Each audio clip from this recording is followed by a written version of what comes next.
Le masque de Ndola. À 22 ans, Aminata pensait que sa vie pouvait enfin commencer. Elle avait grandi dans le quartier pauvre de Bogbo, là où les ruelles n'étaient que poussière, là où les enfants couraient pieds nus et où les mères rentraient tard, les mains vides malgré des journées de travail. Sa propre mère avait trimé toute sa vie comme vendeuse de poissons, mais la pauvreté ne les avait jamais quittés. Aminata, elle, refusait de croire que c'était son destin. Elle avait un rêve, devenir bijoutière reconnue, créer des colliers, des bracelets et des boucles d'oreilles qui feraient briller les femmes comme des reines. Dès ses 15 ans, elle passait des nuits entières à percer des coquillages, à sculpter du bois, à assembler des perles trouvées dans les marchés. Ses doigts étaient agiles, son imagination fertile. Mais ce qui manquait, c'était la chance. Un jour, lassée de vendre 3 colliers par semaine à Bogbo, elle avait décidé de tout quitter.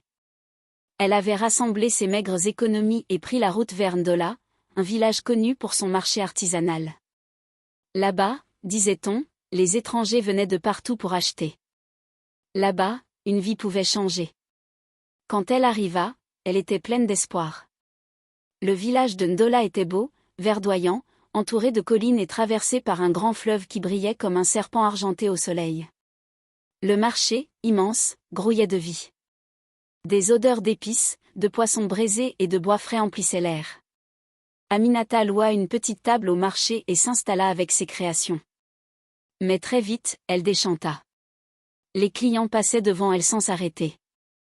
Ils allaient chez les anciens artisans, ceux dont les stands débordaient de bijoux éclatants, comme bénis par une main invisible.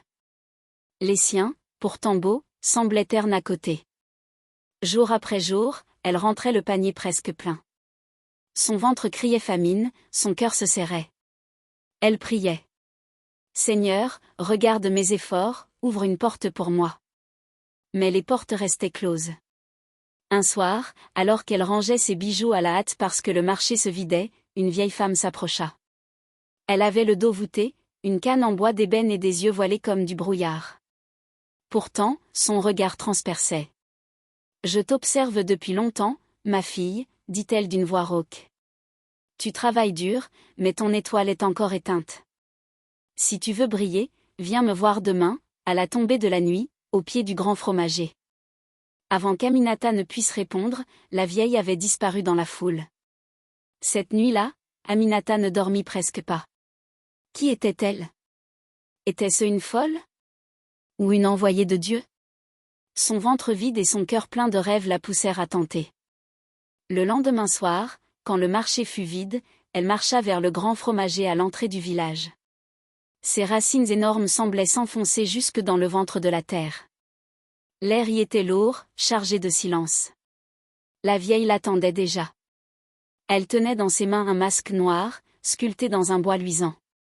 Ses yeux n'étaient pas creusés comme les masques ordinaires, deux pierres sombres y brillaient, profondes, comme des gouffres.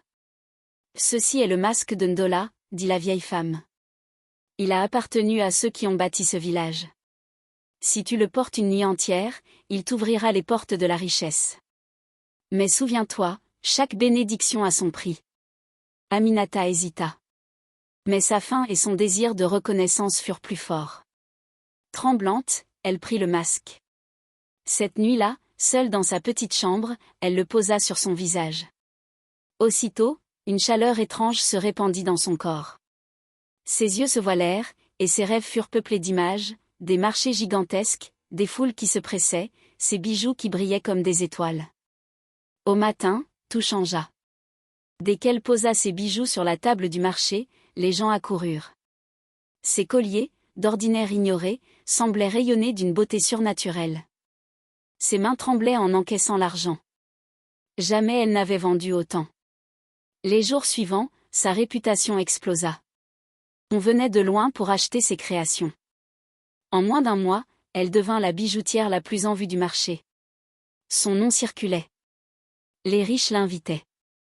Les hommes la courtisaient. Mais très vite, Aminata remarqua quelque chose d'étrange. Chaque matin, elle trouvait un nouveau bijou dans son panier. Pas un qu'elle avait fabriqué. Des colliers trop parfaits, des boucles trop fines, des bracelets qui semblaient faits d'or pur alors qu'elle n'avait jamais eu d'or. Au début, elle crut à un miracle. Mais une nuit, En se réveillant en sursaut, elle surprit le masque posé sur sa table, ses yeux scintillant faiblement dans l'obscurité, comme s'il la regardait. Puis les disparitions commencèrent. Une femme du marché, vendeuse de tissus, disparut sans laisser de traces. Ensuite, un enfant, puis deux. Puis un vieil homme qui vivait seul près du fleuve. Chaque fois, la nuit précédant la disparition, un nouveau bijou apparaissait dans le panier d'Aminata. Un matin, incapable de supporter le doute, elle courut voir la vieille femme. « Maman, dis-moi la vérité. Pourquoi ces bijoux apparaissent sans que je les fabrique? Et pourquoi les gens disparaissent ?» La vieille la fixa longuement, puis soupira. « Parce que tu n'as pas compris. Chaque bijou qui naît dans ton panier est fait avec une vie. Le masque choisit. Et chaque fois que tu le vends, une âme est engloutie par le fleuve. » Aminata recula, horrifiée. Non, ce n'est pas possible. Mais au fond d'elle, elle savait. Les cauchemars, les disparitions, les bijoux trop parfaits, tout concordait. Elle tenta de se libérer. Une nuit, elle jeta le masque dans le fleuve.